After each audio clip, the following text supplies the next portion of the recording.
This is great. Well, thanks, folks.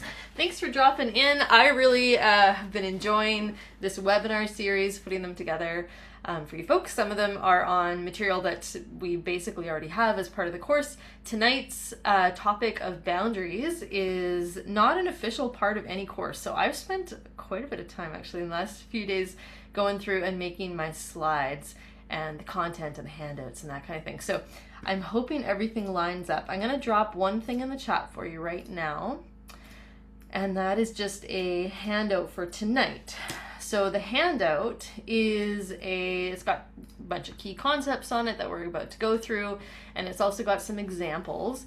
When I pop you into breakout rooms, I'll invite you to talk about different examples, and so that's just so that you have something to chew on. This is, as you saw in the reminder of the webinar link, whatever, email that you got, this is designed as a very experiential workshop. And that is because I think you will get the most out of this if it's actually in your muscle memory and you get a chance to chew on it and to practice it. Now, that being said, if you can't turn your video on or you're not up for participating in that way tonight, that's fine. You are still welcome here. I'm happy to have you. Just know that there will be kind of gaps of dead air time if there are other folks who are in breakout rooms and you're not able to join them. As long as you're okay with that, I'm okay with that, and I'm glad you're here.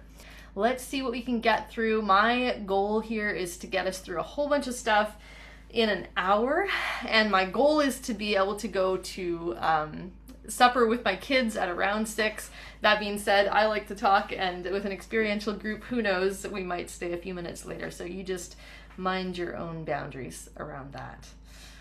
Okay, let's see where we get to. For those who don't know me, my name is Daye Hagel. I am the director and the founder of Mental Health Wilderness First Aid, and we offer training programs on mental health topics that's oriented to folks who live, work, or play out in wilderness and remote areas. I've been a kayak guide and a search and rescue tech and all kinds of fun stuff over the last almost 20 years now. And for today, what we're doing, there's a couple more. Okay, for today what we're doing, here's our topics that we're going to see what we can get through, okay? Boundaries. What are our boundaries? How can we be more aware of boundaries? What are different options when our boundaries might get crossed? We'll go through what it means to be aggressive, what it means to be passive, what it means to be passive-aggressive, and assertive. And then we'll go through 2 models of assertive communication styles that can be helpful, right? Because being assertive and communicating boundaries clearly and also compassionately and in a way that helps maximize the relationship takes skill, right? It's a wizard brain skill. So it helps, especially when we're starting out, to have some models. I want to introduce you to 2 models that I've found helpful personally. One is the gentle boundaries model, which I'll introduce more specifically. And one is the DESO model, or the DESO model, which some of you may have come across in different trainings. And finally, we'll talk about the magic of skillfully allowing other folks to have the response that they're going to have to our boundaries. And that kind of is a stumbling block, I think, for folks who like other folks, right? Like often, especially for those of us who work with people, we have skills around empathy and compassion and connecting, and we care about how other people are responding to us. And so that might form a barrier to us communicating boundaries in a healthy, assertive way if we're overly concerned about the person's response. And I just want to invite us to allow people to have their responses and not necessarily try to interrupt that. Just as a reminder, this is an experiential workshop, as I've already told you. Everything in this workshop is in my invitation to you to participate in. You are welcome to opt out of anything that you like. You don't owe me an explanation about why you may or may not want to participate in a particular activity. If anything that I say, sometimes like an example that I give just might happen to hit a little close to home or something through nobody's fault. If that's the case and you realize you could use some support at any time, you're welcome to chat with me after the webinar, or you can access the 988 chat support line, which is now, as I understand it, it's across Canada and the US. Great.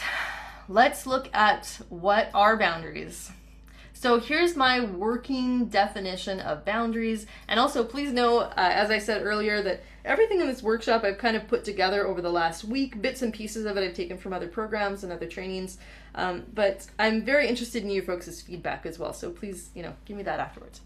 Here's my working definition. Limits or distinguishing lines between something that's acceptable and something that's unacceptable. And so how can we have an example of how we could be aware of this? Because this could be different for different people. Yeah? Can somebody read us out scenario 1 here? I'm going to talk a lot tonight, so I'd like to invite someone else to read it. We're going to work with scenario 1 a lot tonight. You can do it if you like. Jake, go ahead. Thank you. Okay. Bear and Eagle are friends. Bear has borrowed Eagle's vehicle 5 times in the past 2 weeks. It started with just a request to get to work one day when Bear's car broke down, but the repairs seem to have been delayed. After 4 more borrowed trips, Bear asks, Okay. Bear asks, hey, Eagle, could I borrow your car again tomorrow? Thanks, Jake.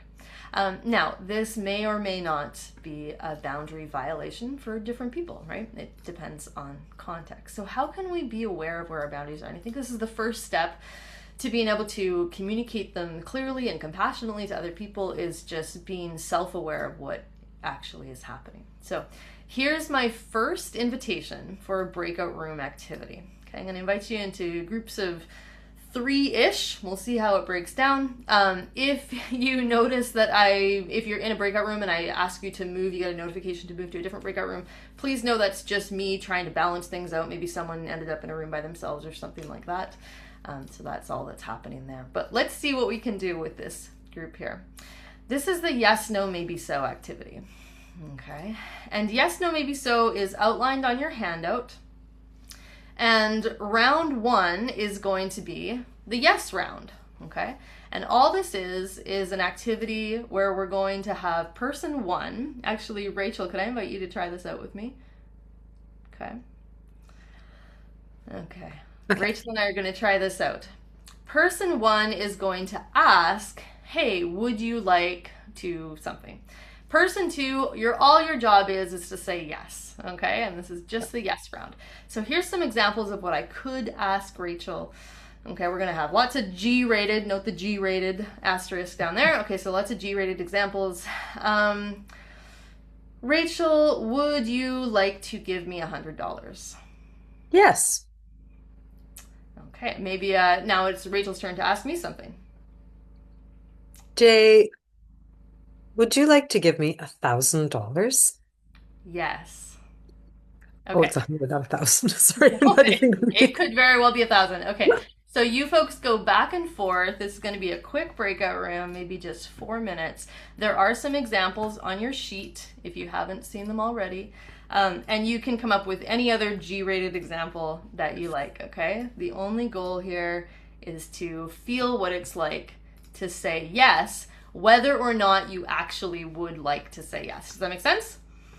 Okay. I'm going to pop you into all these breakout rooms. Oh, we got lots of folks here tonight. I'm delighted. If anyone knows they don't want to go into a breakout room, please let me know in the chat and I will just move things around accordingly. Okay, are the instructions clear on what we're doing? It's just the yes round and you're going to ask each other, take turns asking each other different things until I call you back, and it'll just be 4 minutes or so. Okay. This is just a self-reflection in the interest of time, but how was it to say yes to something when you actually would rather not do that thing?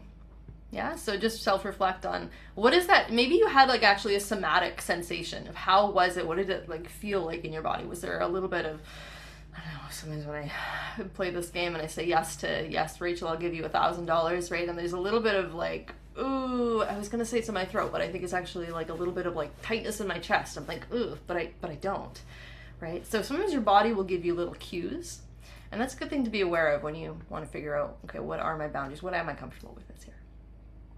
Okay, round 2 is the same thing, but now we're gonna say no. Okay, so you're gonna take turns. Person 1, would you like X? And person 2, your job is just to say no, even if you might like to do this thing. Okay, I'm going to open back up the same breakout rooms for simplicity, and we'll see you in a moment. Okay, welcome back. So, another self-reflection.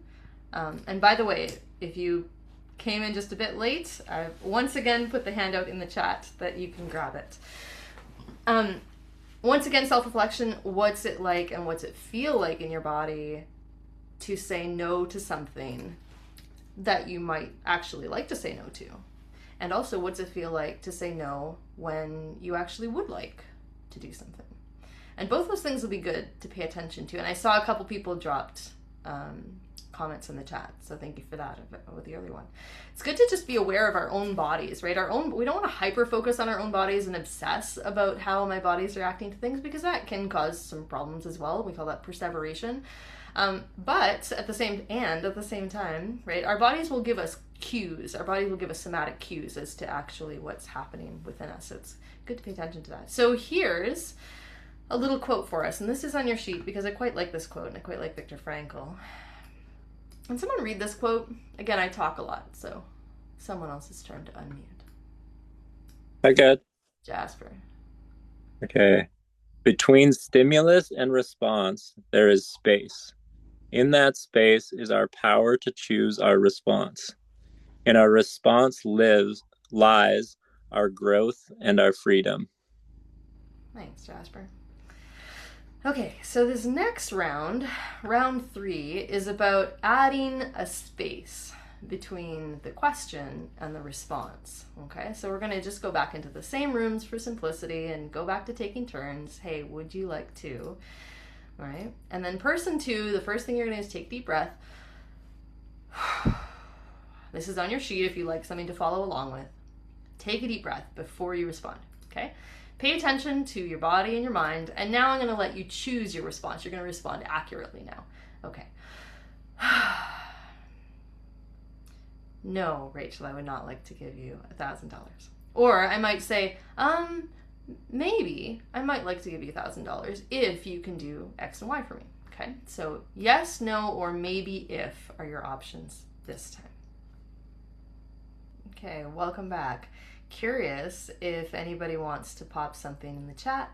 I think for the sake of time, we won't debrief it all together, but what's it like? What's it feel like in your body to take that deep breath and take a little bit of space before responding and then really choosing your response? Any reflections on that?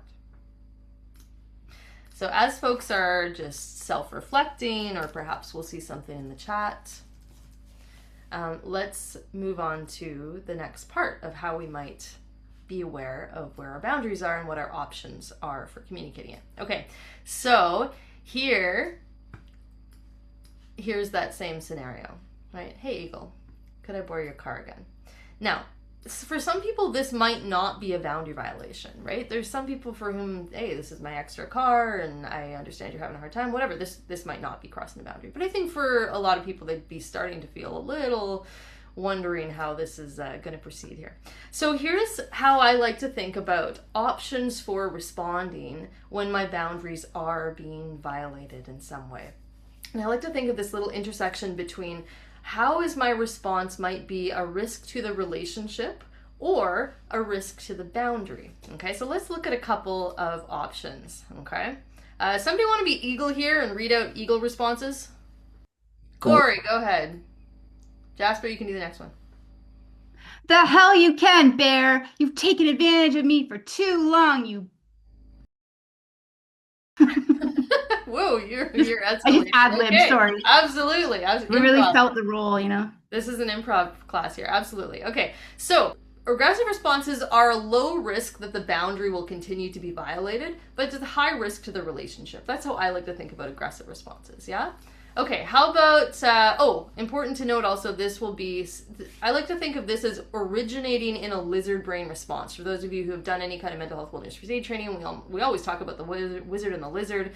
And the lizard brain responses are the survival-based responses, right? This often happens when people feel disempowered, or they might have just like, they may never have learned skills of how to communicate or how to appreciate the relationship, even if you are trying to preserve a boundary, whatever. It might be that the person is low empathy or low compassion, but this kind of response is in the fight realm of a lizard brain response, yeah? Let's look at another example. How about Jasper? Go ahead, Jasper. Sure, Bear. It doesn't matter where I need to go.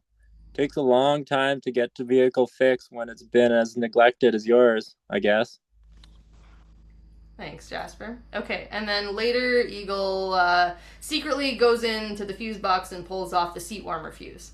Car's still going to work, but that seat's going to get cold. Okay, what might we call this? It's not an aggressive response exactly. This is a passive-aggressive response, yeah? So passive-aggressive responses are maybe a little lower, at least short-term risk to the relationship, right? They're not quite as confrontational as an aggressive response.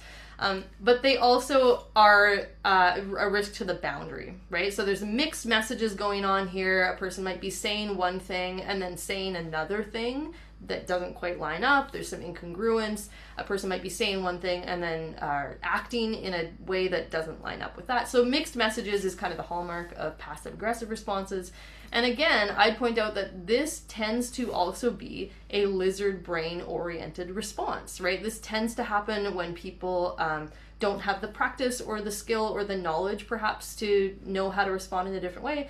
And it rather than being a fight response, this tends to be more in the flight or the freeze. Maybe there's a little bit of fight like woven subtly in there. It often happens when people feel disempowered, right? Okay, one more response. Julia, can I pick on you to read off Eagle's responses there? Okay, go ahead. Sure, Bear. I guess so. Now, how am I going to get that to work? Awesome. Okay, right. How am I going to get to work? So this would be a passive response, right? So passive response is low risk to the relationship, at least in the short term, high risk that the boundary is going to continue to be violated, right? And I would point out again that this is also a lizard brain origin response, right? This tends to be maybe because people feel disempowered, they don't know how else to respond. They might be very highly compassionate and they're allowing the compassion to overwhelm, their sense of self-preservation or their own needs, that kind of thing. But this is a lizard brain response that maybe is more in the freeze or the fawning realm, if you remember us talking about lizard brain responses from your course. Okay, so the question is, how do we get lower risk to the relationship and lower risk to the boundary at the same time, right? How do we get to this zone? And this zone will be the assertive type responses. Assertive type responses aim to preserve the boundary, uphold the boundary, and uphold or honor the relationship at the same time. These tend to be more wizard brain. These take skill, these take practice, right? They don't necessarily come naturally to people. It takes courage, compassion, and skill and practice to speak in an assertive way that honors boundaries and honors relationship at the same time. So the first thing I'll point out is that some of you might have heard this before, right? What is a complete sentence in response to our boundary being violated?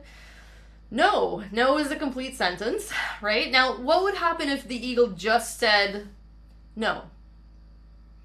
Think about this in terms of the intersection of risk to the relationship versus risk to the boundary. The eagle just really says no. No is a completely legitimate response. It isn't a type of assertive response. I think it's less damaging to the relationship than an aggressive response, but it's still kind of short. It is in the assertive realm. It is kind of a short response. I do think it's not quite as helpful to the longer-term relationship as it could be. So no is a really good word to get in your vocabulary if it's not already a comfortable word for you to say out loud. Why don't we all just try saying it right now? You can unmute yourself if you like. We'll all say it together. Hey everybody, would you like to give me $1,000? No. No. Excellent. Okay, so no is a completely legitimate response. We can build on no, though. And we can build on no, I think, to have more skill around it and to honor the relationship a little more and also balance that with the risk to the boundary continuing to be violated. So there's two other assertive response styles or tools that I'd like to introduce you to. One is DESO and one is gentle boundaries. And both are models that I've loved and used all kinds of places. And sometimes, by the way, I call this right in the corner. If we think that there's a response that we're going to get to where we're going to have no risk to the relationship and no risk to the boundary, sometimes I think of that as the zone of delusion. Although if you get really good at this and you're communicating with someone that you do have a good relationship with and they can accept your boundaries really well, maybe it's not a zone of delusion. But I think there's always going to be, especially when we're starting out, there's always going to be some kind of risk to the relationship and or some kind of risk to the boundary. And part of our work with boundaries is getting comfortable with allowing there to be, allowing that tension to live. So further on in your handout sheet, here's two models I'd like to introduce you to. So one is the gentle boundaries model and one is the DESO model. A gentle boundary is something I was originally introduced to when I was doing, it was text-based crisis line work. And text-based crisis line work, this was, I don't know, 15 years ago or something now. But they trained us in a gentle boundaries model. If there was ever a request that came through from a client who was texting in or a guest who was texting in need of support, and there was ever a response that we couldn't meet, whether due to policy or personal comfort or lack of resource or whatever. So I really like this. Sometimes the gentle boundary gets misinterpreted as like a flimsy boundary, and I'd like to point out that that's not supposed to be the implication. So the gentle boundary is a firm limitation on what we can and can't offer, what is and isn't acceptable. So it's a firm limitation, but the way that we present it or the way that we communicate the boundary helps to preserve the relationship. It gives us the maximum chance of preserving the relationship around it. Okay, so here's a scenario we can work with. Whatever the scenario is, and I'll put you back in breakout rooms, you can try this out. The first thing we do is we just start by acknowledging or honoring the person's feeling or the person's underlying need, right? So if you're familiar with our course content, this is around like, what's your active listening here? You're just going to say something brief that's going to honor where the person's coming from. And I'd say that the stronger the person's feeling or the stronger the person's need, the more we should lean into that and the more we should reflect that, right? If it's quite a strong need or quite a strong feeling, we're really going to lean into that. Okay, the second thing I'm going to do is state what the boundary is or state what the limitation is. And then the third thing I'm going to do is I'm going to redirect the conversation, or I'm going to redirect with what's an alternative. So what is an appropriate thing to do in this case? What is something that I can offer? If I've just said that I can't offer something, what else could I offer? What could we do? And that's a way of inviting the person back into appropriate relationship, right? So you do want the relationship to continue, and that's the underlying message here. Simple, very simple scenario, right? Child is playing in a bin of flour while his mother breaks bread. I have 3 little kids, all under 5 years old, so this is a real scenario for me. I might start by acknowledging the feeling. Hey, buddy, I see that you really like how the flour feels in your hands. Flour is not for playing with. You can play with the pots and pans instead, or you can go outside, right? So you could redirect with a choice. That could be a nice way to do it too, but that's the basic outline. You have a bunch of options that you could go and talk about on your sheet, okay? I'll just skip to scenario 5 because that's a good one to work through as well. I'll give you some suggestions for that. Scenario 5, you've been happy to play a supportive role for someone over your time in the field. He clearly appreciates this. And then towards the end of your time together, he asks if he can have your number to be in touch if he needs further support. Even though you've been happy to provide some support to him, you're not comfortable with this continued request for whatever reason. Okay, so how might you start by acknowledging the need or acknowledging the feeling, appreciating where the person's coming from. I'm so glad you've appreciated X. I know you're asking because Y. I'm hearing that you still need Z, right? I have a policy of, it does help sometimes to lean on policy, especially if you are working in a professional environment. Unfortunately, I'm not set up to do this. I can't do whatever, right? Here's what we could do, right? Here's where I could offer something.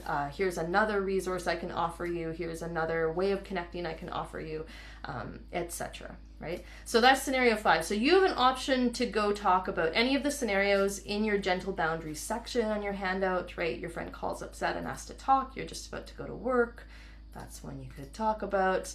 I'm really quite fond of this one, and this might be a nice place to start if you're not sure where to start. Scenario 4, a participant has been very excited to make a special campfire dessert to celebrate her grandmother's 100th birthday, who lives far away and whom she misses very much. You just heard a fire ban announced, meaning that it's not legal to have a fire, right? Now, the way that you respond to this really might impact the relationship going forward if this is quite important to this person. So how might you phrase this in quite a gentle way? And the stronger the feeling, the stronger your reflection could be, right?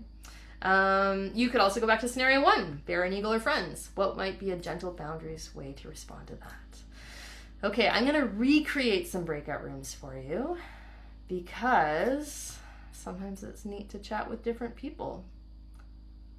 Okay, and I'll give you a little longer, 5 minutes for this one, okay? Just pick one, pick the most interesting one. Okay, I know we're moving quickly. It's because I like to honor your time. It is a short webinar, but I'm curious, reflections. Maybe we can pause for 1 or 2 reflections from that activity. Gentle boundaries for any of these scenarios. Give me something that felt like it might land well, it might honor the boundary and also honor the relationship. I like being able to give choices at the end of like different options that could be supportive to the person and letting them choose so they feel like they have control over the situation. Yeah, thanks, Darcy. Yeah, choices can go a long way no matter the age that you're working with. I guess sometimes we do talk about in class, like you do have to make sure that they're both genuine choices, like they're not passive-aggressive choices, but of course you would do that. I see also Fox say something like, this is harder when there's self-harm or other extreme or irrational behaviors from a friend.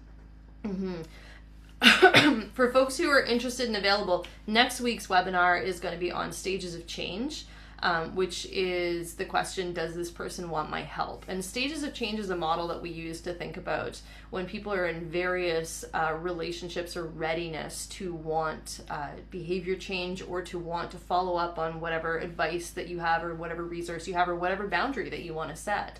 So the Stages of Change workshop goes hand in hand with the Gentle Boundary or with the Boundaries workshop, and we refer a lot to them. And Fox, and for those others who may be interested, also in the 40-hour course, we talk about self-harming behavior, we talk about disordered eating behavior, that kind of thing, and we use the Stages of Change model to look at where people are at who are walking on a path with difficult behaviors or self-harming behaviors. And then we return also to the skill of boundaries. And okay, when people don't want our help, when's the right time to set a boundary? When's the right time to express my concerns and then step back? When's the next time not to intervene? Because there may be times not to intervene as well. So that is a hard one, absolutely. Root says, I prefer gentle responses while admit that they ask more of me, more energy and time and deep listening and empathy giving. Yes, it does take energy and courage and skill to get into these more assertive responses, which I think is why it's so easy to default to the more passive response or the aggressive response, or the passive-aggressive response. And I guess I'll point out as well that a passive response or an aggressive response or a passive-aggressive response may all have their place, right? There may be a time and a place where if somebody's violating our boundaries, we actually don't give an SHIT about the relationship. We just need the boundary to be respected. It depends on the situation, right? And so there's times and places for responses that are not in the gentle boundaries realm.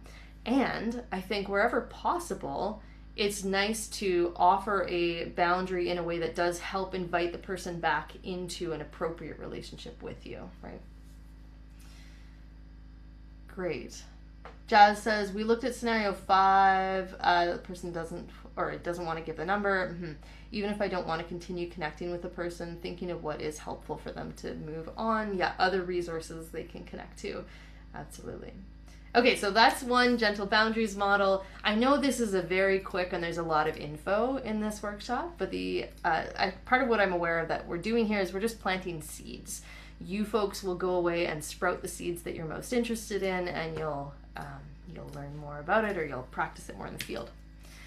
So our last big skill topic for tonight is the DESO model or offering, and this can be a nice way to phrase a concern about behavior, or start to put boundaries around behavior again as well. So I like to start with a deep breath, because again, we're creating a bit of space, and especially if we are communicating about something that is more difficult, right? It can be nice to regulate my own nervous system Sometimes we talk about mirror neurons. Other person's nervous system's going to co-regulate with mine, whether I'm escalated or whether I am regulated. So DESO is an acronym that can help us to communicate. D stands for describe, and I'm just starting by describing the situation so that we're all on the same page, right? Just what are my facts? What are my observations? E is where I want to express my own feelings and concerns. So the D part, the describe part, is a little more neutral. It's a little more objective. Okay, here's what I see, here's what I hear, here's what I touch, taste, smell. You could think of it almost as sensory based, right? Express is more subjective. Here's what I am feeling about this. Here's my concerns, right?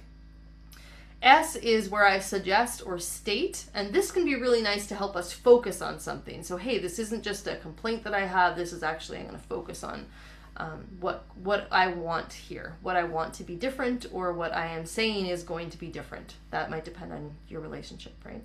So suggest or state an alternative. So could we do this instead, or going forward we will be doing this, right? And then O is for outcome, and that's just a way of saying, okay, and that way this and this will happen. And again, that last bit, O, depending on the model, if you ever run into DES or DESO out in other places, some places teach DES and some places teach DESO, and the O is for outcome. And I do like the idea of adding in the focus on the outcome, because the outcome can be something that you have a joint vision of together that would be helpful, right?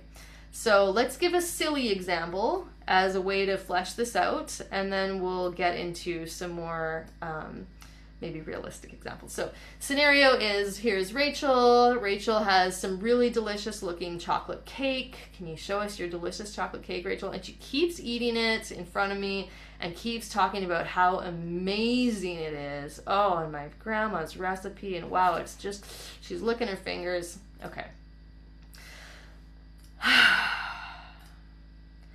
Rachel, I really appreciate that you're sharing how much you're enjoying that cake, and it does look so good. It's, you know, I just love how you're sucking all the marrow out of that cake.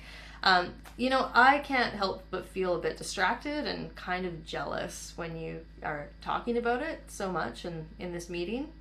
And I just wondering if you think I could try a bite, and that way I won't be so distracted.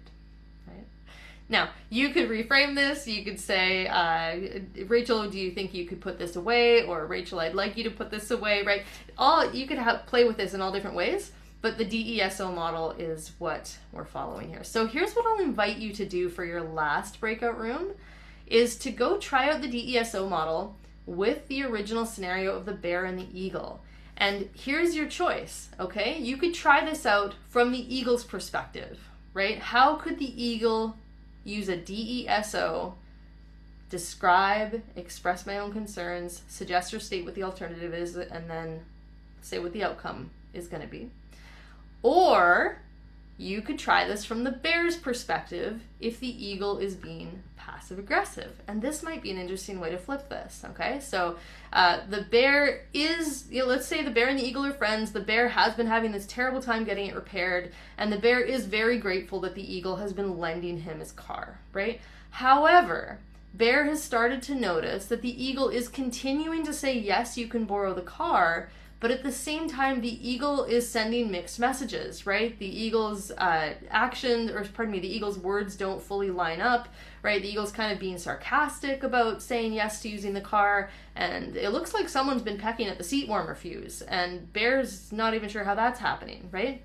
So how might the bear use a DESO model to respond to the situation where there's some mixed messages? Okay, last breakout room, go talk about either the bear or the eagle, DESO perspective. This is great. Okay, so DESO. I'm curious if anyone got something that landed. Partly because, look, this workshop and a lot of these materials are all new. I've been working on them over the last few days, so I'm always curious how they're working. Did anyone find a DESO model that landed with either the eagle's response to the bear or the bear's response to the eagle?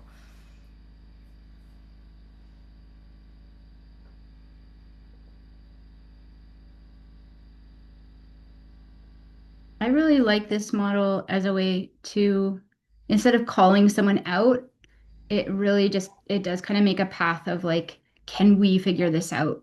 Like something's off and I don't feel good about it. Could we, like, or could you tell me more information or something? Especially like for avoidant people.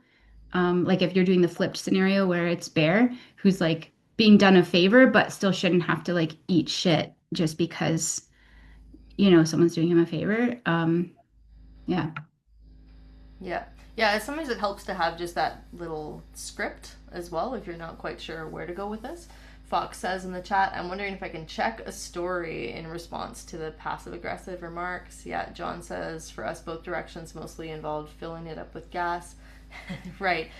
So that could be the request, right? And that'll depend on you, and that depends on, or pardon me, that's where it's helpful to have a good relationship with ourselves, so we're actually more aware of where we're coming from, right? That's going to help us come away from a lizard type response of aggression or passive aggression or being passive, and come just a little bit more into the center that requires us to be self-aware of what do I need here, right? Do I just need the car to be filled up with gas, or do I actually need this to stop? Jasper. I just had like another like observation, I guess, throughout like joining the breakout rooms with these scenarios. And like when you go and talk to somebody for the first time that you don't know and that you don't even like, you might not be able to see them, is like you forget to take that breath and really think about how it feels. Like so easy, like I've almost forgot it every time because I have like a little bit of anxiety of like meeting somebody for the first time, Yep. Yeah, even just being in the breakout rooms. Absolutely. Yeah, thanks for that reflection. It's something that we actually build into our scripts when we're talking about, like in our 40-hour course, when we do our suicidal ideation or our suicidal thoughts topic, and we have a script, because it's helpful to have a script when you're having difficult conversations. And the first thing in the script is take a deep breath, and actually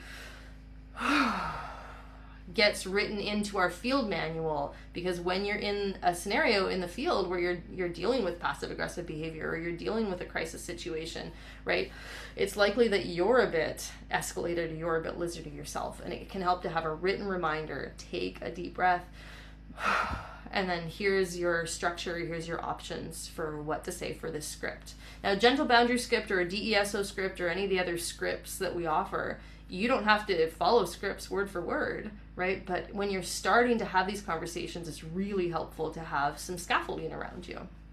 Right. Okay, I'm going to offer one more thought, and then I see there's a comment in the chat, and then we'll have a prize draw. Okay.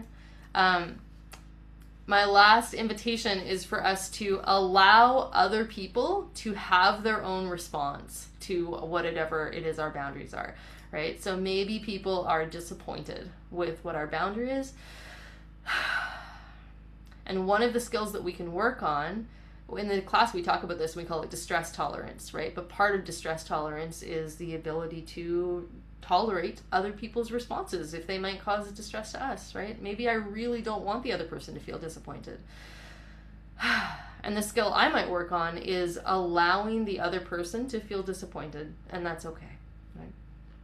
Can't believe you said that. Allowing people to feel frustrated, allowing people to think that our boundaries are ridiculous, whatever it is.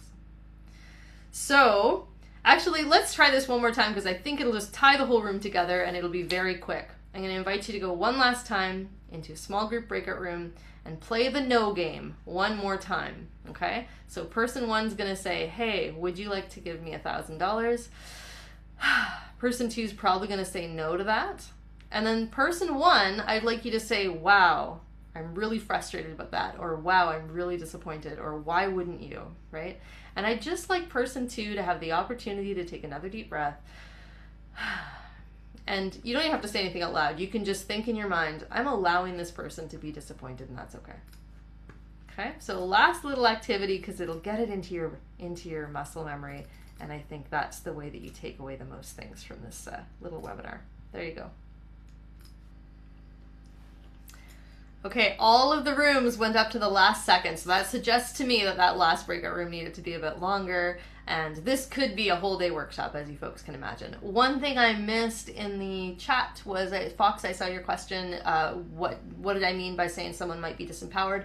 I think passive-aggressive and passive responses can often come up when people are not, maybe they don't feel empowered to say what they think, but maybe there really is a power differential and the person's aware that if they state something or state a boundary, that there'll be a consequence to that. And so that's what I mean by feeling disempowered or being disempowered, is that there really might be a power differential. And that's why I'm saying, like, it's not always the right skill set to have an assertive response if there is a significant power differential and you might be surviving, right? And that's a real reality as well.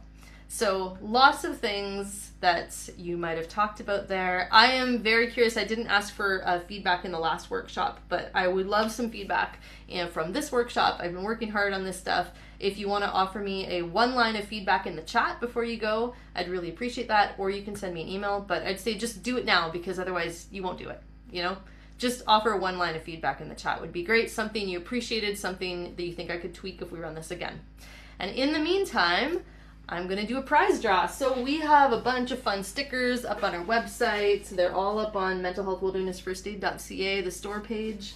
And I have some fun ones here on my water bottle. So whoever I pick for a random number generator here, I believe there's 13 people in this chat right now. Nope, 14. 14 people in the chat. Okay, so I'm going to randomly generate a number between 1 and 14, and drum roll, 6. Amazing. So that's it. That's all for tonight, folks. Feel free to hang out and chat for another moment or so if you'd like. But other than that, thank you so much for being here. I am happy to stay for a few more minutes, but that wraps our formal time together, and I just really appreciate you all taking the time.